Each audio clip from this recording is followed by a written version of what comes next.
Hey guys, Matt Hatter back again with another reaction to Binging with Babish, fried chicken lasagna, and the Luther burger from the Boondocks. Now, let me tell you, I loved the Boondocks in general. You know, I mean, Granddad is my favorite character because he's always saying what we're thinking. He's not afraid to whoop Riley's ass with that belt. And Huey, he's got a very great mindset, in my opinion. You know, he's not afraid to say what he's thinking either. I'm sure he's been identified as a domestic terrorist, but he's a great character in the show. And I know I've heard a few things about the Luther burger myself. Like, it was supposedly Luther Vandross's favorite meal. I mean, if you don't know who Luther Vandross is, one, you got a problem. Two, he was one of the greatest R&B singers of all time until he died. One of my favorite songs by Luther Vandross is "A House Is Not a Home," and just hearing that song just sends me to another place, because that man's voice is as smooth as butter. Anyway, link to the original video will be down below in the description. Like, comment, share, subscribe, let me know what you want to see next, and let's get into it.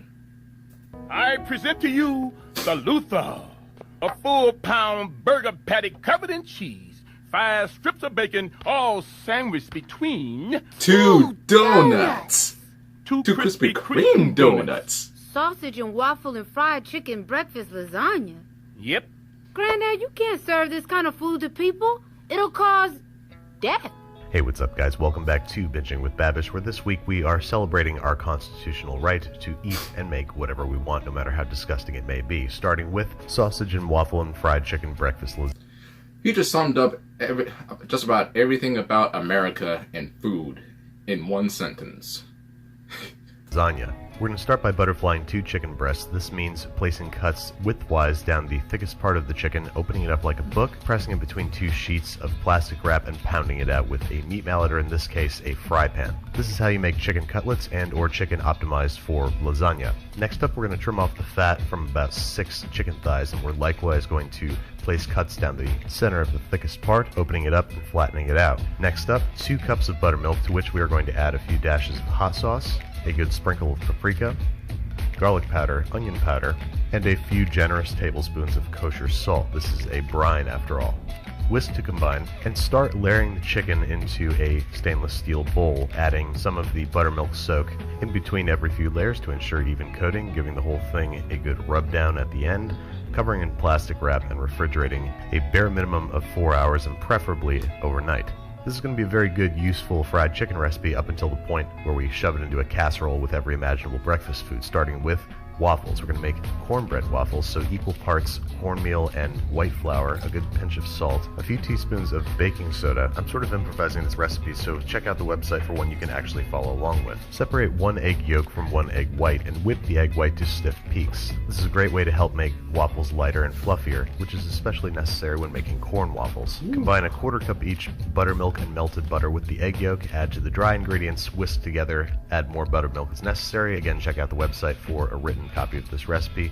Mix to a thick paste, add the whipped egg whites, and slowly fold in as to not deflate that lovely fluffy stuff. Make an inevitable mess of your kitchen, spraying down your hot waffle iron with nonstick spray. Add about 3/4 cup of batter to your preheated waffle iron, and remove once crispy golden fluffy. Cool on a wire rack while we prepare to fry our chicken. Prep a dipping station of 4 beaten eggs and about 2 cups of flour, along with 2 teaspoons each baking powder and baking soda. This is going to help the breading fry up more ethereally. Use a fork to mix everything together and begin heating equal parts vegetable and peanut oil to 375 degrees Fahrenheit. Once the optimal temperature is reached, dredge the chicken first in flour, then in egg, then back in flour, and into the oil it goes. Fry for 6 to 9 minutes, or until the exterior is golden and crisp and the interior registers 175 degrees Fahrenheit on the thighs, 165 degrees Fahrenheit on the breasts. And it makes me just as uncomfortable to say the word breasts as it does for you to hear it. Drain on a wire rack, and just in case you were worried this is starting to get too healthy, it's time to make some sausage gravy. Brown 1 pound of plain pork sausage over medium-high heat until we get this nice brown crispy stuff. Add 3 to 4 tablespoons all-purpose flour. Saute for 3 to 4 minutes. minutes or until every molecule of flour is coated in fat, and slowly stream in some whole milk. Stir constantly, making sure to scrape up all that good stuff off the bottom of the pot. You guys know how fond I am of fond. And then we're going to season this with a whole lot of freshly ground pepper.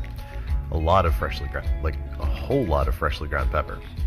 Like a lot. Nothing else? Stir and cook over medium-low heat until thick and delicious. Taste for seasoning. It's perfect. So that means it's time to assemble our lasagna.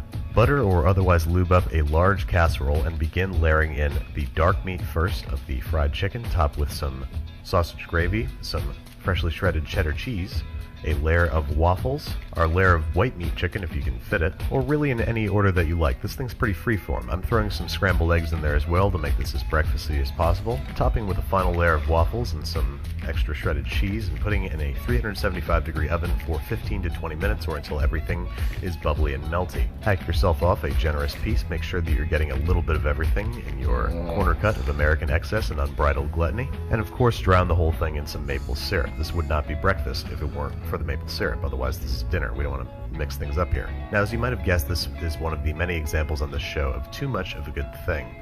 Guys, this lasagna is making my mouth water. You have no idea how good this looks to me.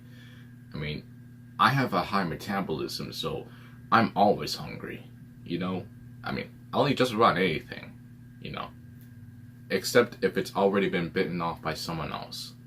I mean, I'm big, but I got standards. While I might have enjoyed my first 3 or 4 bites, I felt like I was going to die by the time I was halfway through the plate. So let's go with something a little bit more sensible. How about the Luther Burger? The supposed creation of Mr. Luther Vandross himself that starts with 5 strips of bacon.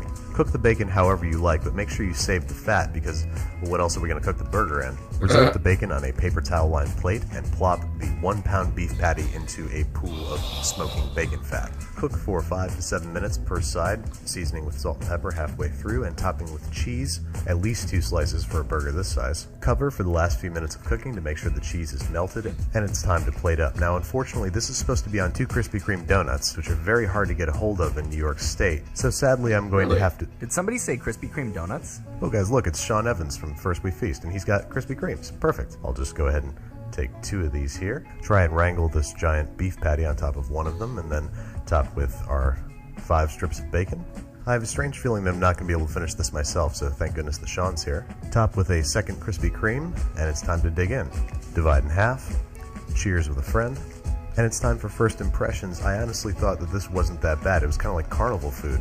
I was 100% sure that was going to be disgusting. That is not disgusting. Happy 4th of July, everybody. May freedom rain upon you like grease upon my tabletop.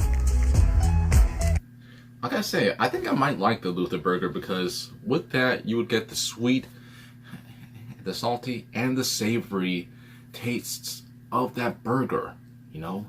I kinda wanna make one myself. Anyway, I hope you liked the video. Like, comment, share, subscribe. Let me know what you want to see next, and have a great day, everyone.